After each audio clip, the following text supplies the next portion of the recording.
Kaixo artistak, hona gatoz, seigarren kondairarekin, galtzagorriak laguntzaile astunak. Gogoratu nortzuk diren galtzagorriak, pertsonaia mitologikoak, Euskal Herrian zehar kontatutako pasarte batzuetan agertutakoak. Txiki-txikiak dira, eta lan batzuk egiteko erabiltzen omen ziren.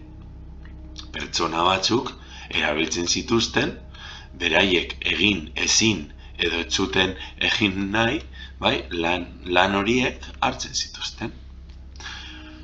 Bizkaiko Kortezubi herrian kontatzen denez, gizon batek galtzagorri batzuk erosi omen zituen behar batzuk egiteko. Orratzontzia ireki eta lan bat egiteko agindu zien. Eta haiek berehala egin zuten. Gero beste lan bat egiteko esan zien.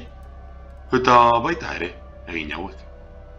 Hirugarren eskakizuna bete ondoren, galtzagorriek zer egin behar dugu, zer egin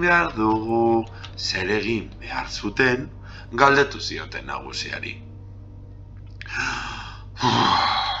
Nagusiak orduan, gizontxo txikiekin naskatuta, iturri batean ura ekartzeko agindu zien. Ura ekarri eta ekarri, imaginatu, hartu, ekarri. Lan hau, ezin izan zuten ez burutu, erretiratu egin omen ziren. Eta alazan edo espazan, zar dadila kalabazan, eta gera dadila Kortezubiko plazan. Zuen gustukoa izatea, espero dut. Galtzagorrien historio pilo bat daude. Gomendatzen dizuet baten bat gehiago, behan jarri dudan estekan irakurtzeko. Beste bat arte!